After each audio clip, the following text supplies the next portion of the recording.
As the aircraft lifted from the ground, Castells felt the familiar jolt of the wheels over the rough grass cease, and a wave of relief swept over him. Behind him, the sun was rising over the long stretch of chalk downs.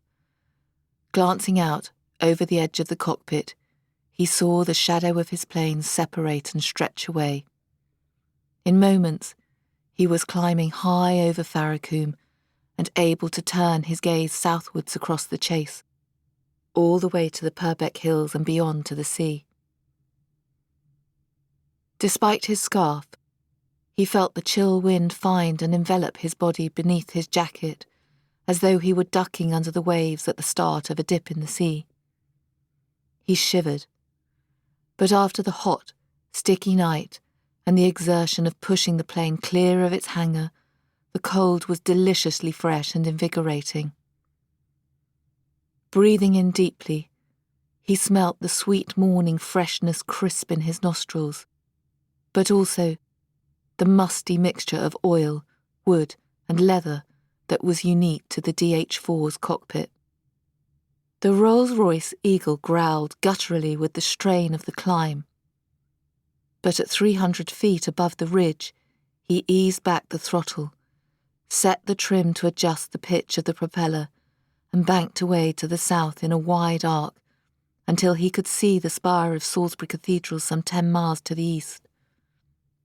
Straightening, he set his course towards the familiar marker, with the long line of chalk to his left. It really was a fine morning. A sky clear and cerulean already. The rolling country below, finely contoured by shadows from the rising sun.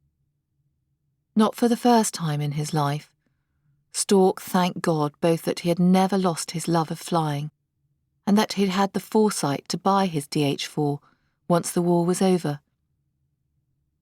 While many of the RAF's aircraft had been retained for post-war service, the DH-4 had been withdrawn, and with more than they had known what to do with, and no obvious buyers overseas, the Air Ministry had sold them off.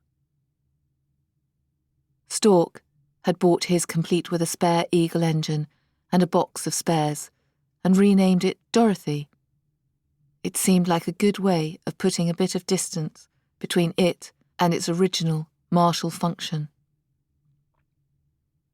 And all for £25.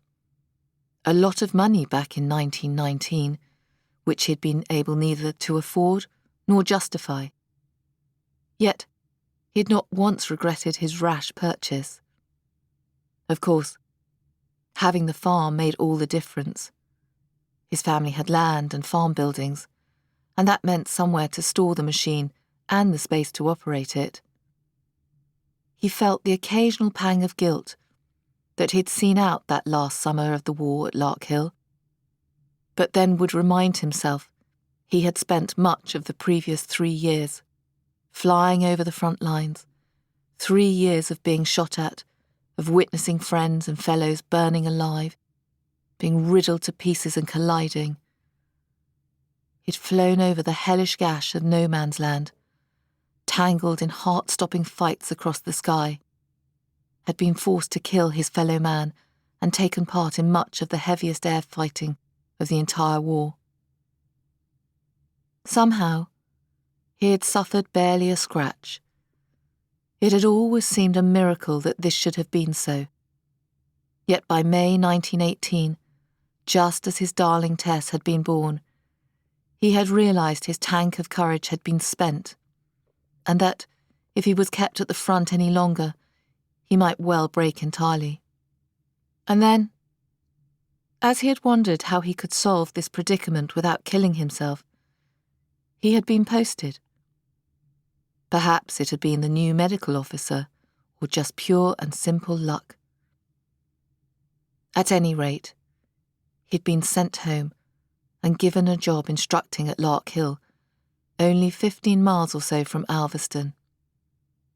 It had been an August morning in 1918, not so very different from this one today, that he'd flown across the plain southwest to the valley and over Alvesdon Farm.